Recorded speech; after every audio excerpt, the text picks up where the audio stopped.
2020 के विधानसभा चुनाव में सत्ता से थोड़ा सा करीब पहुंच करके भी दूर रह गए तेजस्वी यादव लगातार प्रयास कर रहे हैं और ये बातें लगातार कही भी जा रही हैं कि ये सरकार बहुत ही महीन लकीर पे चल रही है, कभी भी पैर फिसल सकता है और सरकार ध्वस्त हो सकती है। लेकिन भारतीय जनता पार्टी और नीतीश कुमार चाहे जिस कारण से भी हों, सरकार चलाने के लिए कटिबद्ध नजर आ रहे हैं और एक दूसरे के साथ लाख दूरियां हों, लेकिन सरकार के सवाल पर दोनों एक दूसरे के साथ हैं। इस बीच में आपने देखा होगा कि किस तरह से सीधी तौर पे ये सारी बातें सामने आ रही हैं और साफ नज़र आ रहा है कि जिस तरह से नीतीश कुमार पूरी तरह से तैयारी कर रहे हैं, वहीं भारतीय जनता पार्टी भी अपनी तैयारियों में लगी हुई है।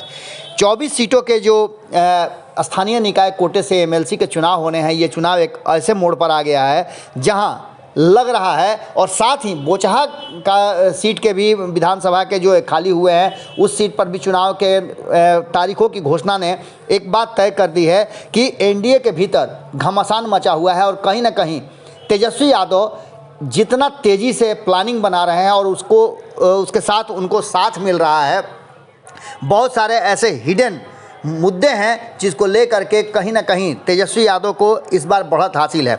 24 सीटों के पर होने वाले चुनाव जो एमएलसी के हैं उसमें भाजपा ने भी प्रत्याशी घोषित कर दिए हैं और नीतीश कुमार ने घोषित कर दिए हैं।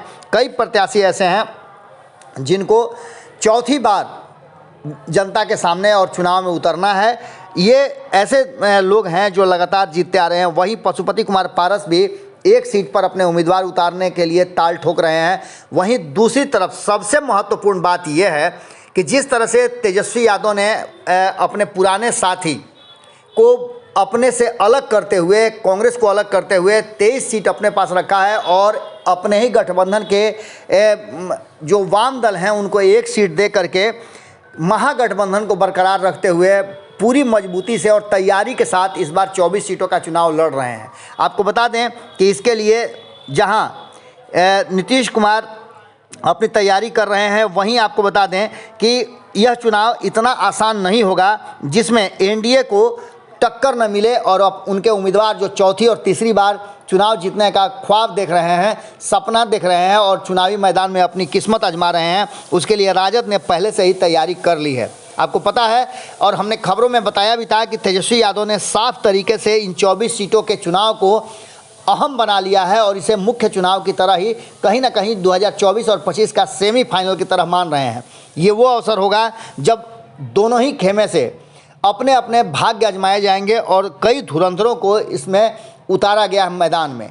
अब देखने वाली बात ये होगी कि एक तरफ जहां नेता प्रतिपक्ष तेजस्वी यादव ने एक से एक बढ़कर धुरंधर को दांव पर लगाया है, वहीं आपको बता दें कि भाजपा और जदयू ने भी ठोक बजाकर एक एक प्रत्याशी को टिकट दिया है।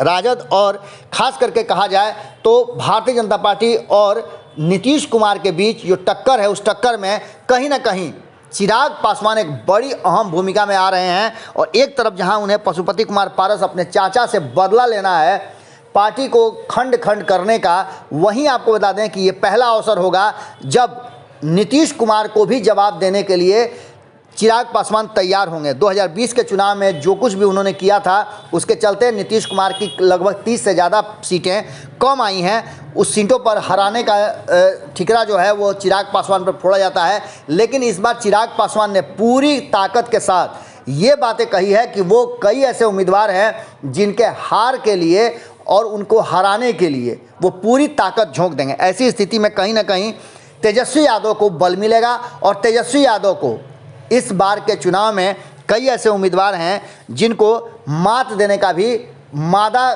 दिखाने का मौका मिलेगा। राजेश राम हो, दिनेश सिंह हो, सलमान रकीब हो, चौथी बार ये चुनाव जीतने का सपना देख रहे हैं। वहीं संजय प्रसाद, रजनीश कुमार, दिलीप और अशोक अग्रवाल तीसरी बार ताल ठोक रहे हैं। अब इनको कितना टक्कर दे सकते हैं तेजस्वी यादव, ये तो चुनाव परिणाम के बाद पता चलेगा। लेकिन लड़ाई टक्कर की है और कहीं ना कहीं नीतीश भाजपा को पटकने का तेजस्वी को एक जुगाड़ मिल गया है। और इस जुगाड़ के बाद, इस चुनाव परिणाम के बाद बिहार में एक बार फिर से कहा जा रहा है कि समीक्षा होगी और समीक्षा में हो सकता है कि नीतीश कुमार के लिए एक मौका हो कि भारतीय जनता पार्टी से अलग होकर एक नई राह को अपनाएं और इस नए राह में उन्हें और लोगों का भी साथ मिल सकता है। क्या होगा ये तो आने वाला वक्त बताएगा। आप भारत लाइव के साथ जुड़े रहिएगा, क्योंकि ऐसी खबरें भारत लाइव आपको अक्सर लाता रहेगा, दिखाता रहेगा। अगर ये वीडियो पसंद आई और वह बिहार के राजनीति और बिहारियत से सरोकार रखेनी तो सब्सक्राइब बटन दबा के चैनल के सब्सक्राइब कर ली। ओजे एगो घंटी बा, ओकरा बटन दबा देला से कुल सटीक और मारक खबर रुआ मुफ्त में मिल जाई। अगर रुआ पत्रकारिता के हमनी के नया प्रयोग में सहयोग कर चाहतानी तो ज्वाइन बटन दबा दी। पेटीएम नंबर नोट कर ली 9386816700। धन्यवाद।